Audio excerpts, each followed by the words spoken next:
Hey guys, we're back. So this week we're doing Richard Wright's Big Black Good Man, one of my favorite stories probably in this whole class. Definitely a weird story, although I would say Richard Wright is not necessarily known for being a weird fiction writer.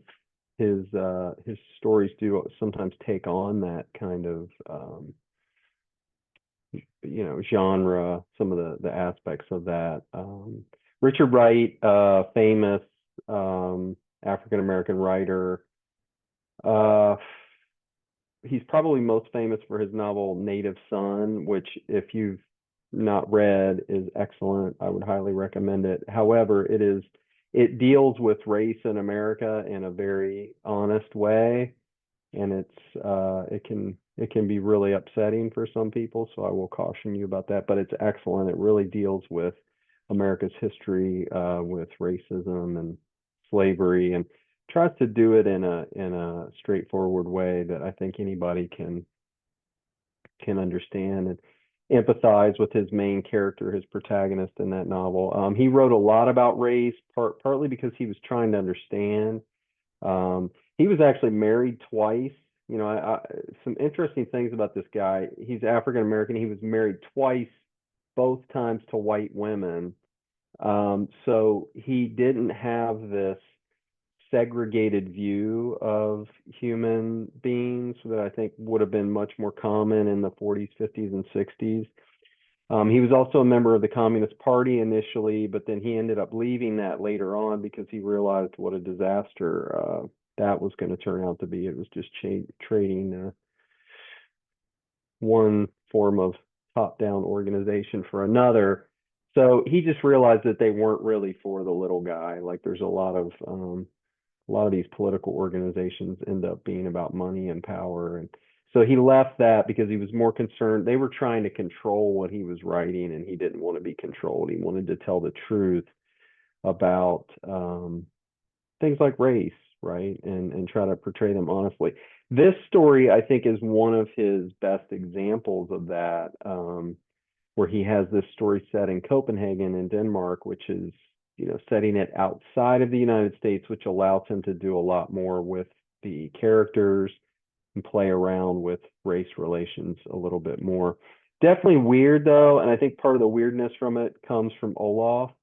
Olaf is almost like this. He reminds me of like a hobbit. He's just this very small, strange little man who has a interesting perception of the world. Even though he's traveled all over the world and he's worked with all different kinds of people, when he encounters Jim to him is something like out of this world. And you'll notice that there's several descriptions through in the story. They're fantastic, where he describes Jim and almost like he's a Bigfoot or some kind of creature that he just can't even get his mind around him, because Jim is just this massive dude who comes barreling into his hotel and has this booming voice, and is used to, guys that are that big. If you've ever been around people who are really big people, they just they get used to kind of having their way and commanding things, and because they're so big, nobody's going to tell them no. So interesting interactions that he has. Olaf also takes on kind of a weird um, persona after Jim does the hands around his throat thing, and he has these fantasies of revenge, and almost becomes, I would say, like a little demonic spirit or something like that. And So Jim is definitely more of the weirded character, but he's weirded by Olaf. So Olaf kind of paints him as almost inhuman throughout the story, and I think that's one of the more interesting things about it. And of course, Olaf is totally mistaken about Jim's intentions. However, I don't want to totally let Jim off the hook. A lot of times people pick on Olaf when we talk about this story, and they say, oh, Olaf's just a racist and blah, blah, blah. The fact of the matter is, Olaf is not connected to the United States, so he wouldn't have the level of racism that people might have had that were living in the US, like white people at that time. He's also, Wright is very careful in the beginning to explain how fair-minded this guy is, how he treats everybody the same way. So I think what Olaf runs into is more prejudice. Of course, his behavior becomes, racist as we go because he feels slighted. But I also think Jim carries some responsibility there. I mean, you go up to another man and like just put your hands around his throat and don't explain what you're doing. I mean, I think that's a little strange. However, I think again, Wright wants that to happen. He's trying to prove a point with that, and so neither one of these parties actually understands where the other one's coming from and what their intentions are. Olaf sees Jim as this big looming threat. And Jim kind of sees Olaf as this just weak, silly little man that he can kind of push around. And so their encounter, I think, allows Wright to do a lot with race relations, and to explore that a little bit. So Olaf is definitely unreliable character, but that allows Wright to bring out these weird aspects of Jim that would be very unsettling for any person, right? I mean, he's almost painted as an inhuman beast or something like that. And so that's part of the issue that we have going on. And then I think he uses this, Jim sort of symbolizes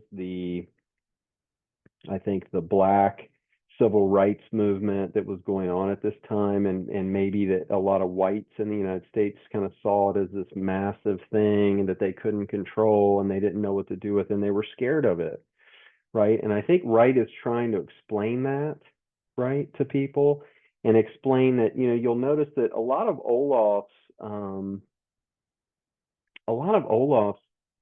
behavior is really driven by fear. It's really driven from an emotional level, from a level where he just doesn't understand what he's encountering. And so I think Wright is trying to say, like, this is the origin of this stuff, right? It's not like people are logically thinking their way through these things. Like, it's a lot of times it's a very visceral reaction. And it's not an excuse for it, but it's like, hey, we need to recognize this so that we can all try to learn more about each other, and maybe recognize that, hey, maybe we're working towards the same thing. Now, there's certainly racist elements in the United States at that time that would not have gone along with this message at all. And I think, Jim has that famous line at the end where he's like, "Drop dead, Daddy-O." And Daddy-O was kind of an affectionate term that you would say to somebody older, but he's also saying, like, drop dead, like, hey, maybe you just need to go away. So I think at the end there, he's Wright's trying to make a statement about, hey, maybe if you're not willing to at least get on board here, and we're not really willing to exchange or connect on some level racially, then maybe the people that don't want to do that need to just go away. Maybe they just need to stop. So I don't know that would be that would be overtly stated in the story. I think Wright was much more about trying to bring people together and show them, like, hey, man, we're all human beings here, and we need to work towards some kind of common ground. So anyway, really cool story. I would encourage you to go back and reread the descriptions of Olaf when he sees Jim, because that's like prime weird fiction. Like, the way he describes Jim is like this entity that's just come out of, outer space almost, and he just can't seem to get his mind around it. So it's very unsettling to Olaf. So great example of weird fiction. I hope you enjoyed it. I'll be back next week to talk about our next story. Hope you guys have a great week. See you soon.